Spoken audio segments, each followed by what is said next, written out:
여러분, 재개발 재건축은 아무 곳이나 움직이지 않습니다.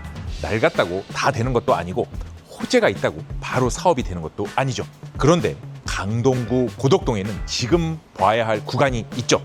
바로 고덕 1구역입니다. 30년 기준 노후도 88%를 보이고 있는 구역이죠. 오늘은 고덕 1구역이 정확히 어디에 있는지, 왜 초기 재개발 선점 관점에서 이곳이 중요한지, 어떤 생활권이 만들어지고 있는지 젠트롱이 현장에서 직접 보여드리도록 하겠습니다.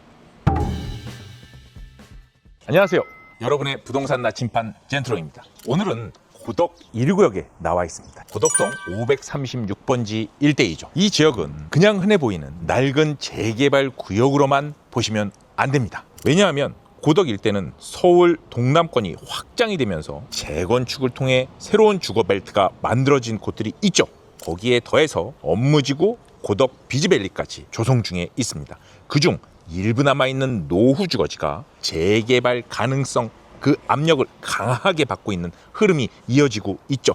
그러니까 고덕 1구역은 혼자 떨어진 낡은 동네가 더 이상 아닙니다. 서울 동남권 개발의 확장 속의 그 가운데 흐름에 있다는 것이죠.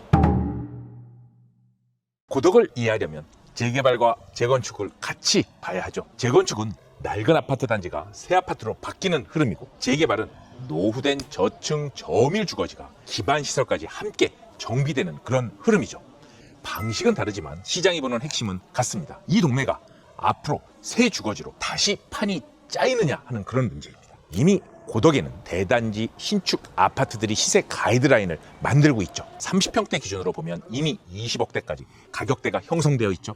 이 일대가 시장에서 어떤 체급으로 평가받는지 확인할 수 있습니다. 이런 기준이 생기면 남아있는 저층 주거지는 자연스럽게 다음 변화의 후보지로 주목을 받을 수밖에 없죠. 자, 이제 안쪽으로 들어와 보면 왜 이 지역을 초기 재개발 관점에서 보는지 조금 더 분명해지죠.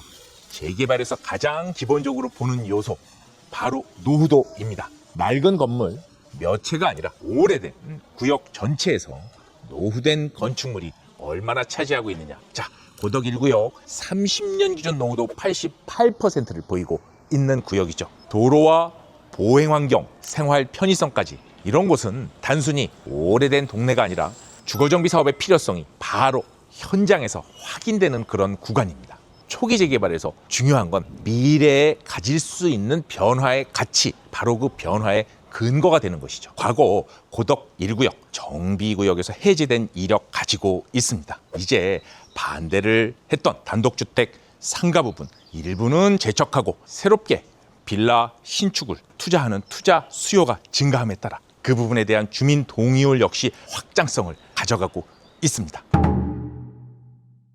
고덕 1구역을 볼 때 이 구역이 재개발을 통해 새 아파트로 바뀌면 가장 크게 달라지는 점, 바로 직주 근접의 가치이죠. 고덕 비즈밸리 안에 업무시설, 상업시설이 계속 들어오고 있고요. 이제 문화시설까지 같이 붙으면서 집에서 걸어갈 수 있는 일자리와 문화 공간이 실제로 만들어지고 있습니다. 여기에 원래 5호선만 있었던 곳 9호선 4단계가 공사 중이죠. 이게 뚫리면 고덕에서 9호선을 타고 강남 여의도까지 바로 찍고 가는 동남권 골드라인이 완성되는 거라 강남까지 한 번에 라는 직주 근접이 훨씬 더 강해지는 그런 구조예요. 여기에 학군과 생활 환경, 고덕천, 근린공원 같은 녹지도 잘 붙어 있고요. 여기는 아이 키우기 좋은 동네, 한강까지 덧붙여 있는 쾌적한 주거지라는 인식이 같이 있습니다. 완성된 아파트를 바로 구입하기는 부담스럽지만 정비 가능성이 있는 구역 안에서 적은 금액으로 먼저 선점하는 전략,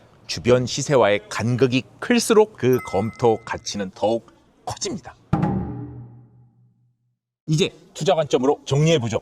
오늘 함께 볼 고덕 1구역 투자처, 매매가는 5억 초반대, 임대가 2억 중반, 실투자금이 2억 중반으로 들어가는 바로 그런 구조입니다. 고덕 1구역은 적은 금액으로 초기 재개발을 선점하는 동시에 주택수 제외 혜택의 세제 포인트까지 함께 검토하는 바로 이런 포인트, 눈여겨볼만 합니다. 항상 말씀드렸듯이 초기 재개발 선점 투자를 하실 때는 내가 가지고 있는 자금대에 맞는 구조, 포트폴리오, 그리고 지금 현재 보유하고 있는 주택 숫자, 그리고 투자 가치를 고려한 장기 보유 가능성까지 체크해 보셔야 합니다. 고덕 일대 재건축과 재개발 흐름이 함께 진행되면서 주거벨트의 확장이 이루어지고 있고 재개발의 찬성 반대 흐름이 꾸준히 일어나고 있는 가운데 이제는 신규 투자 수요가 밀려온 미래 아파트 선정 가능성이 매우 높은 그런 투자처입니다. 초기 단계이기 때문에 앞으로 바뀔 가능성이